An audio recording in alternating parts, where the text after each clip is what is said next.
All right, joining us now from Dish Nation, the Heidi and Frank Show on KLOS, Heidi Hamilton. Hello. Celebrities and their tweets and everyone's opinions. Let me set up Ellen Degeneres here.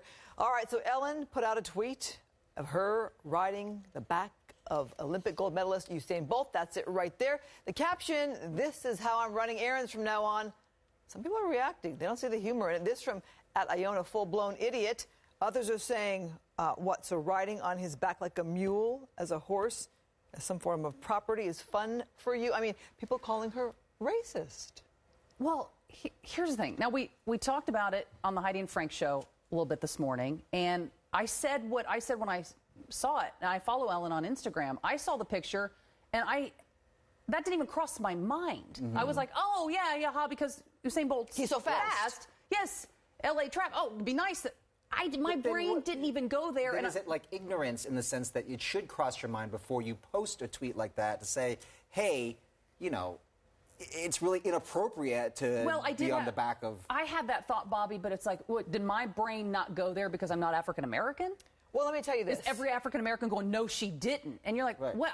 Well, you didn't see the you saw the racist thing before the fast thing. Been defending her, and I saw the photo after knowing of the story and the controversy, and then seeing the photo, I thought, yeah.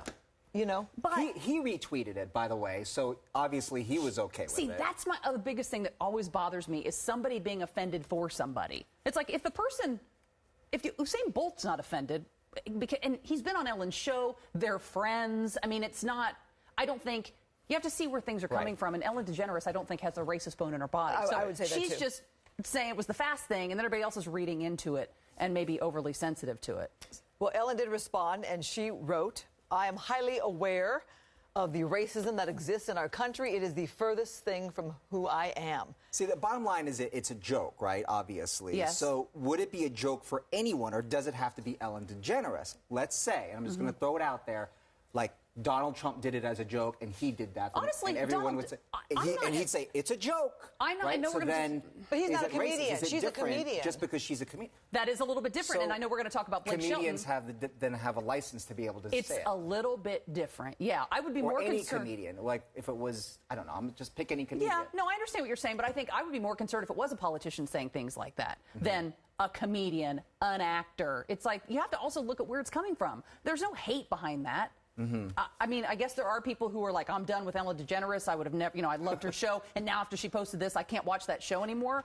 She didn't delete the tweet, so she's just standing by. She's just standing by. Apologize. But you don't think of Ellen as being racist in any way. No, I don't. I didn't even, like I said, when I first saw it before this happened, didn't even cross my mind. Obviously, the intent wasn't there, but, people are just going to question because you have to be super careful with everything. You do? All right. Yeah. Controversy number 2.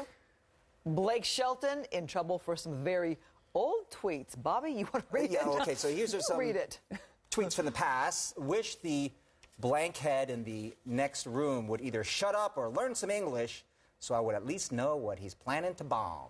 All right, another one. Standing in line at a coffee shop in L.A., talking with the man in front of me, he orders a skinny caramel latte. I couldn't tell he was gay. Well, Blake? Well, Heidi? What do you say? Listen, I do a 4-hour radio show every day for many years now. I'm sure I have said something, grabbed low-hanging fruit, made a joke at the expense of somebody. There's never any hate in my heart either. And I don't think there's any hate in Blake Shelton's heart. And he even tweeted after this whole thing went down. He says, listen, am I inappropriate at times? Yes. Am I immature at times? Yes. And do I ever am I ever trying to be hateful? No. But there are people who are really upset with him as well because of these things that he says. But it goes back to people are really, really sensitive. I don't know, shut up and learn English. I mean, that can be insensitive. Of course. And there are going to be people who now are boycotting The Voice because, they're saying, I'm not going to watch The Voice. And they have every right to do that. That's what you should do. If Blake Shelton did something and you disagree with it, stop following him on Twitter. Stop watching The Voice. Are gay people the only ones that like skinny lattes? I don't think so. I mean, who doesn't like a skinny latte? I mean, what? You have to be... With caramel. If you're straight, you get whole milk? Yeah. What's the thing there? I think in the wintertime, they have peppermint. Oh, my God, Bobby. Now you're talking my language. Like Shelton would hate us. Okay, Dish Nation, weeknights at 6:30 and 11:30 right here on Fox 11. Of course, you can catch the Heidi and Frank Show, 95.5 KLOS, live every weekday morning from 6 to 10 a.m. Heidi. Thanks, guys. We just had a Always few lovely. minutes to talk about. You had hours to talk about this. Yeah, All right, Heidi. that's right. She's just like peppermint, refreshing. Thank you, Heidi. We will have more coverage.